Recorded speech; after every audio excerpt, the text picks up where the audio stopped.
రాష్ట్రంలో ఉన్నటువంటి 6వ వయసు సోదరిమణులారా అందరికీ మీ సోమశెట్టి వెంకటేశ్వర నమస్కరిస్తూ, మనందరికీ తెలుసు మన ఎంత గత ప్రభుత్వంలో జగన్మోహన్ రెడ్డి ఉన్నప్పుడు సీఎంగా ఉన్నప్పుడు ఎంత సతాయించాడో, ఎంతమంది అరాచకాలు చేశాడో, ఎంతమంది వయసులు తన్నించాడో. అనవసరంగా మన జోలికి వచ్చి మనలో వ్యాపారస్తులుగా ఉండి మనకు జోలికి పోకుండా ఉన్నటువంటి మనము వ్యాపారంలో ఏదో విధంగా చేసుకోబట్టి ఉన్నటువంటి వైశ్య కులస్తులు మనం. అటువంటి వైశ్య కులస్తులను చిన్న చూపు చూసి ఓహో కొంటోడ నువ్వు అట్లా అవహేళన చేస్తూ వయసుని కించపరుస్తూ అన్యాయంగా మన మీద దాడులు కూడా చేపించడం జరిగింది. నర్సీపట్నంలో ఒక వయసుని చితకబాది లోపలేశాడు. అదేవిధంగా ఒంగోలులో ఒక వయసుని చితకబాది వాళ్ళ పార్టీ వాళ్ళే ఆ పార్టీ నాయకులు కొట్టి విపరీతంగా గుప్తా అనే వ్యక్తిని కొట్టి నాశనం చేశారు. ఇది ఆడపిల్లలకు రక్షణ లేదు. మానవంగా చేయించాడు, రౌడీగా చేయించాడు. వైజాగ్లో వయసులో ఉన్నటువంటి స్థలాలను కూడా కబ్జా చేయించాడు.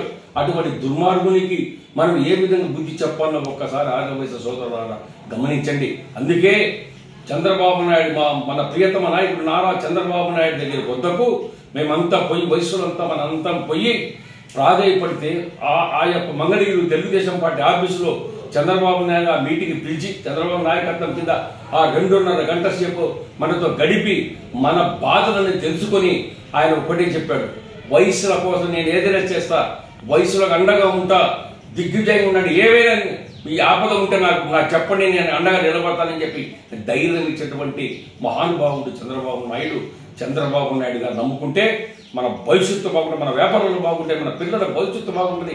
అందుకని చంద్రబాబు నాయుడు గారి ఎన్నికల్లో జరిగినటువంటి ఈ రాష్ట్రంలో జరిగిన ఎన్నికల్లో చిత్తుగా వైఎస్ఆర్ పార్టీ ఓడిపోయింది. తెలుగుదేశం పార్టీ మన అందరం కూడా వయసులు అంతా ఏకకట్టంగా వన్ సైడ్గా తెలుగుదేశం పార్టీకి సపోర్ట్ చేశారు.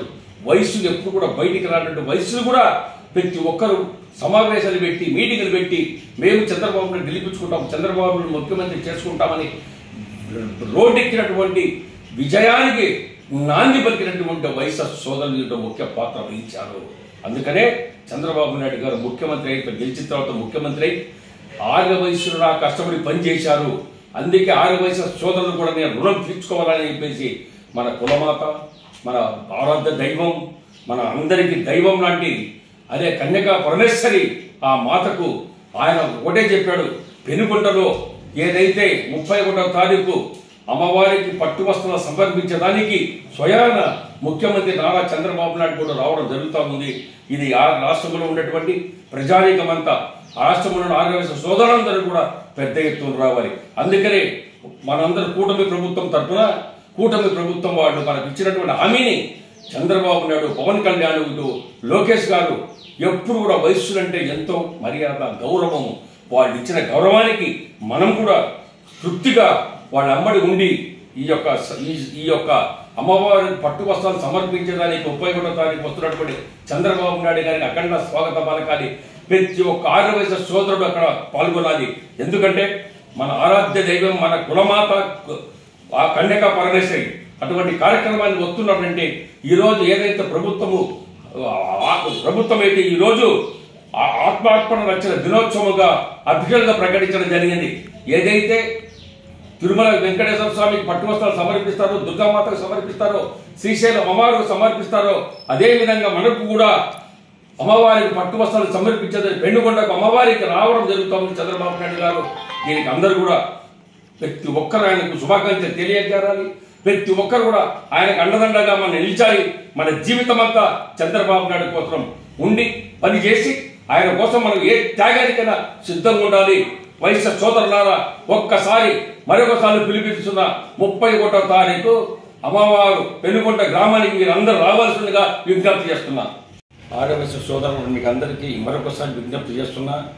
ఏదైతే అమ్మవారికి ఈ నెల 31/1/2025 పెనుగొండ అమ్మవారికి పట్టు వస్త్రాలు సమర్పించడానికి ప్రత్యేకంగా శ్రద్ధ వహించి దాని పట్టుదలతో టీజీ భరత్ గారు మంత్రివర్యులు దీనికి వెనక ఉండి పనిచేసి ఈరోజు ఈ కార్యక్రమాన్ని దిగ్విజయంగా నెరవేర్చడానికి ముఖ్య పాత్ర వహించినటువంటి మన టీజీ భరత్ కూడా శుభాకాంక్షలు తెలియాలి.